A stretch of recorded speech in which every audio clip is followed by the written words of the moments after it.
They were probably like, yeah, oh no, I'm a widow. Don't take advantage of me. I'm finally free from that jerk. You know what I mean? It's probably the best thing that ever happened to anyone in that time.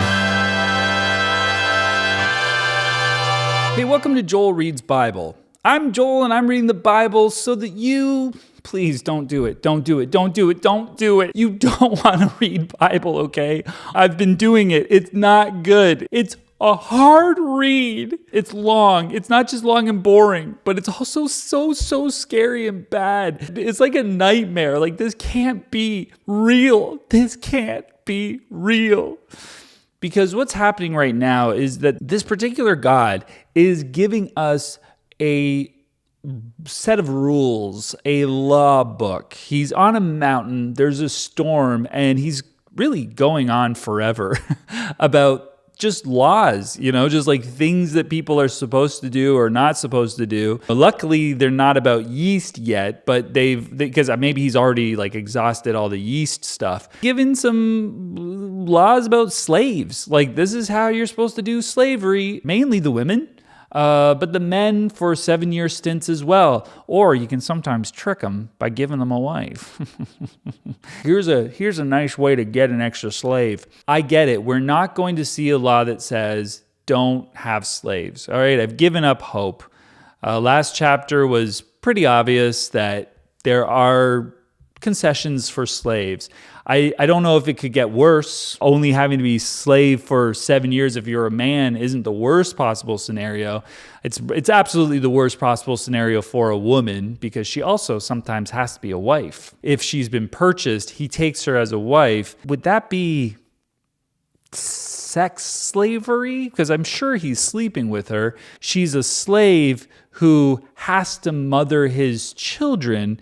So I feel like that's a horrific, ugly type of slavery where someone is in bondage, has to sleep with someone and carry their children to term and raise their children, probably loves those children, is subjugated by this master. But this all-powerful, all-knowing, and all-good God is actually condoning this by saying, hey, this is allowed. This is how we do it. Maybe you think that's good. I would argue it's not. I would argue that we wouldn't want that in our society today. But whatever. Let's see if these laws get any better. This is Exodus chapter 22. Please subscribe, like, and comment. That's all I'm going to say about that this episode. And here we go. Chapter 22. If a man steals an ox or a sheep and slaughters it or sells it, he must pay back 5 head of cattle for the ox and 4 sheep for the sheep. I don't know how much it costs for a head of cattle or how much 5 head of cattle is worth.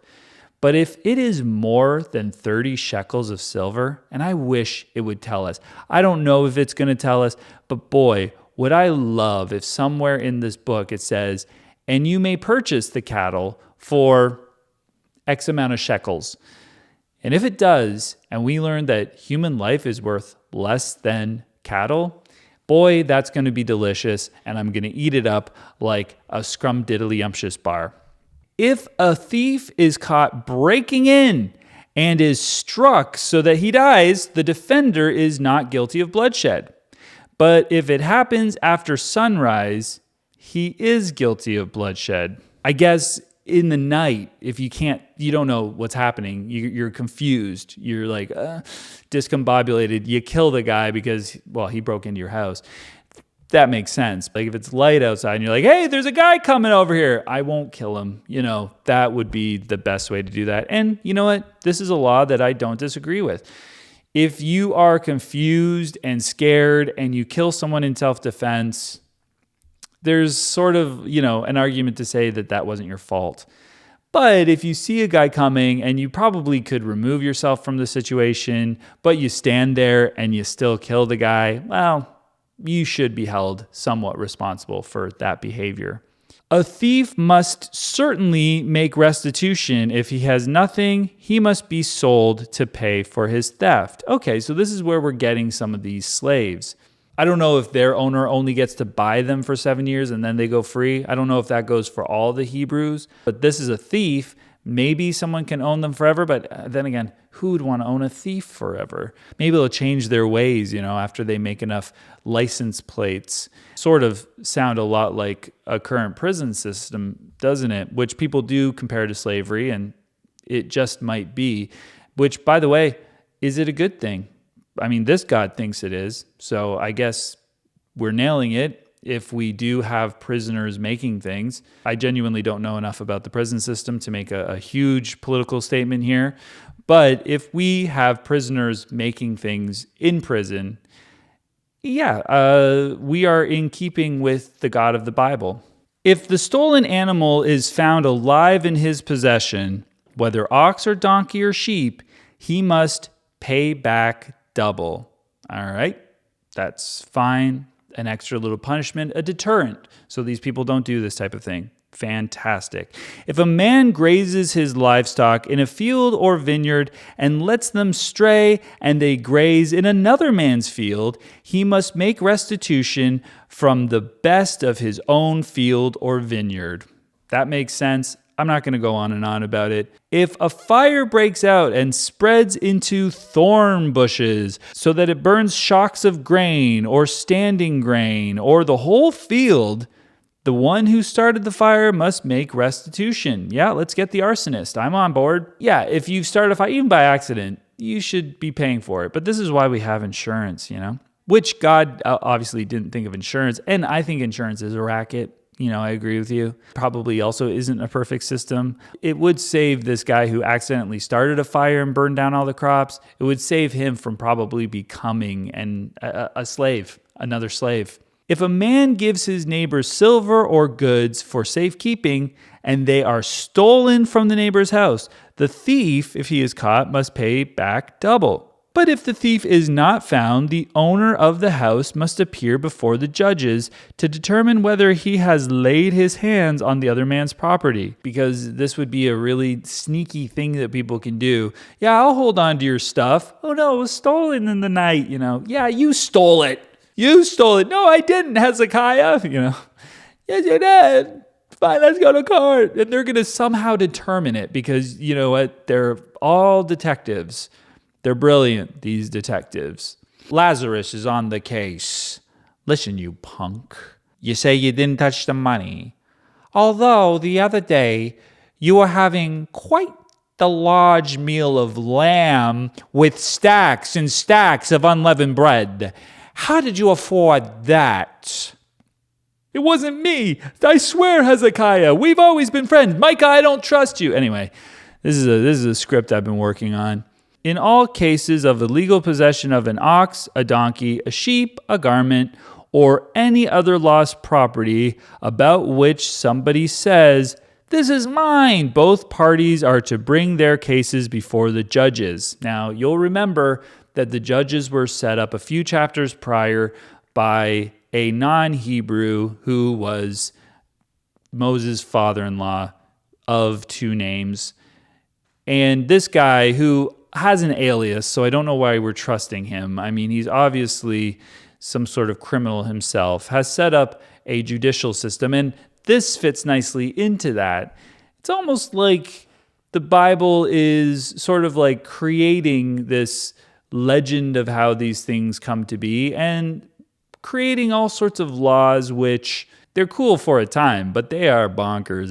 They are. The one whom the judges declare guilty must pay back double to his neighbor. So these laws are actually pretty straightforward, and they make sense, generally speaking. So there's not much to say about them, which is good because this is a pretty long chapter, actually. If a man gives a donkey, an ox, a sheep, or any other animal to his neighbor for safekeeping, and it dies or is injured or is taken away while no one is looking, the issue between them will be settled by taking of an oath before the Lord that the neighbor did not lay a hand on the other person's property.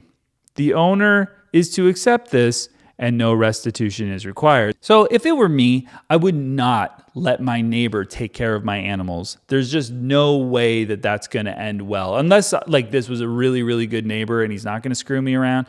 But it really does sound like the neighbors have a lot of opportunity to like mess with people, But this seems like it's the first time we see hand on the Bible. This is the taking an oath. Now, I don't know if they're checking for foreskin with this. It doesn't mention, put your hand under the thigh or whatever. But this is, do you promise to tell the truth, the whole truth, nothing but the truth? So that's fun to see that here in Exodus 22. But if the animal was stolen from the neighbor, he must make restitution to the owner. If it was torn to pieces by a wild animal, he shall bring in the remains as evidence, and he will not be required to pay for the torn animal. Yeah, you can't help it. If an animal runs away, a wild animal tears it up, I don't know how you're supposed to tell, oh, no, that was one of your lambs. If I had sheep and I had my neighbor's sheep, one of my sheep gets torn up, I'd bring it in and be like, this was yours. This was your one. This was your one. If a man borrows an animal from his neighbor and it is injured or dies while the owner is not present, he must make restitution. All this restitution makes perfect sense. But if the owner is with the animal, the borrower will not have to pay. At that time, it doesn't sound like it would be the borrower's responsibility because the owner is there. So that makes sense. If the animal was hired, the money paid for the hire covers the loss. I'm thinking that if a owner, let's say, borrows a horse out to someone, rents a horse out to someone so that for the racetrack, and then something happens with the horse, but the owner was there at the time, he still is paying for the horse, everything's the same, but he doesn't really have to pay extra restitution. I think it's something along those lines. But these are actually pretty boring. But the last episode was longer, so this will be fine. If a man seduces a virgin, who is not pledged to be married and sleeps with her, he must pay the bride price, and she shall be his wife. If her father absolutely refuses to give her to him, he must still pay the bride price for virgins. So this bride price thing, if it correlates with the previous chapter where it's like, hey, if you buy a daughter, you have to pay the dad for the daughter. You purchase her like she's your property, of course, which we already established is probably how those things were. But now you can seduce this virgin. She's not pledged to be married. She doesn't belong to anyone except for the dad. And you sleep with her. So you sort of like use her up in such a way that no one else would ever want to touch her or be near her because gross, right? If you do this, then you're going to have to pay full price for her. Which is a little bit unfortunate because if you're like, well, I just kind of wanted to do a hookup, but now I'm like stuck with this girl who is actually a little bit crazy and barren. Oh, that's the worst. But if the dad's like, oh no, I really don't want you. I don't want my daughter being with this guy. His call. The woman might absolutely love this guy. She might have had the time of her life. I doubt it. But she may have had the time of her life. If the dad's like, nope, not going to happen, he still has to pay full price. Can you believe that? Then what? Some other guy gets a bargain bin non-virgin slave daughter? That's not fair. Now, I don't like this law because it's not fair to the man. Do not allow a sorceress to live. That came out of left field. This is a weird, these are not in any particular order, I don't think. Just, by the way, if there's a sorceress, what is a sorceress? Why would anyone admit to being a sorceress? Why would anyone walk around and be a sorceress knowing that this is a rule? Like, anyone who has sexual relations with an animal must be put to death. Yeah, I mean, I can see it. It feels a little harsh, but at the same time, don't have sex with an animal, please, And I like that we're getting these solid rules. Don't have sex with an animal. Probably somewhere it's going to say don't have sex with little children because, of course, that's heinous. Having sex with animals is horrible, but having sex with children is just like, that's absolutely, absolutely horrendous. So that's bound to be in this book somewhere. Whoever sacrifices to any god other than the Lord must be destroyed. Oh, man. Check out the wording. There's people that are being put to death. The sorceress shouldn't be allowed to live, but whoever sacrifices to any god other than the Lord must be destroyed. I don't want to jump ahead, but this makes me think that maybe, just maybe, when we find out that Canaanites were sacrificing children to Moloch, it's not the sacrificing of the children that's the problem. It's the two other gods thing. I think that might really be what the problem is, because if these people, historically speaking, maybe actually did sacrifice children at one point, or in the text in chapter 12, it says that you should give God your firstborns, but you can redeem them.